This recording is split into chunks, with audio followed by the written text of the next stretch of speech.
Dictation start now.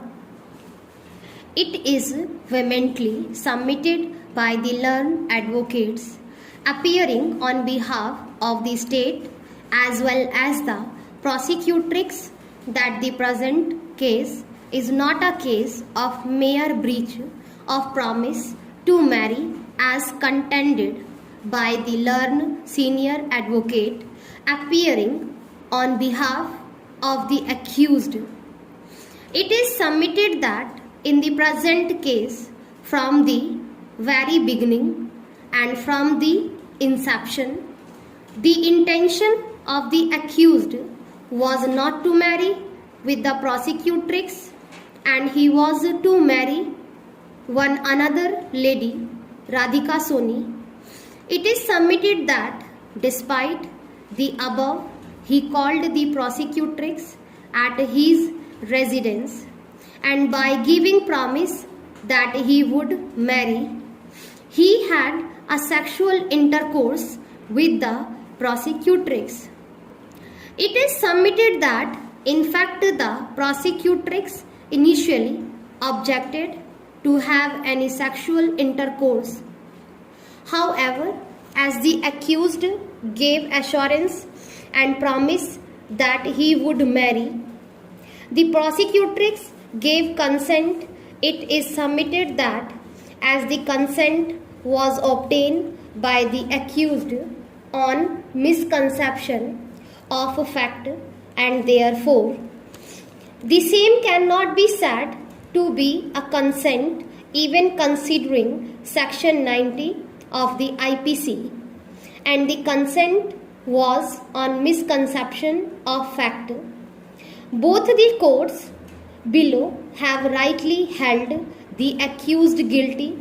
for the offence under section 376 of the IPC. It is further submitted by the learned advocates appearing on behalf of the state as well as the prosecutrix that even the conduct on the part of the accused, which is borne out from the record, that when the parents of the accused and the prosecutrix subsequently met to fix the marriage, instead of remaining present, the accused ran away. It is submitted that it has come in evidence that the accused was already to marry one another lady, Radhika Soni, and therefore there was no intention on the part of the accused from the very inception not to marry the prosecutrix, and despite the same, by giving false promise to marry, he obtained the consent of the prosecutrix and had a sexual intercourse. It is submitted that, therefore, in the facts and circumstances of the case, it has been established and proved beyond a doubt that the consent given by the prosecutrix was on misconception of fact, and therefore the same cannot be said to be a consent, and therefore the appellant accused is rightly convicted under section 376 of the IPC. Learned advocates appearing on behalf of the respondent state as well as the original complainant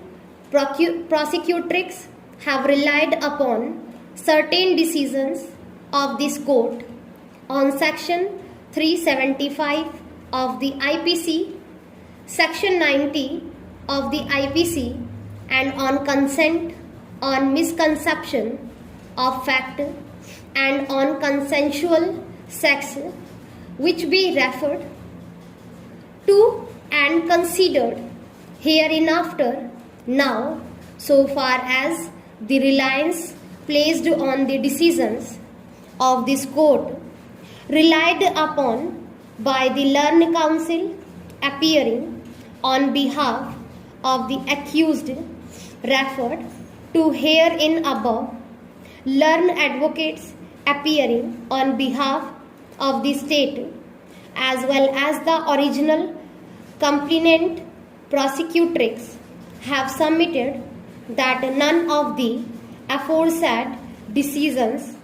be applicable to the facts of the case on hand.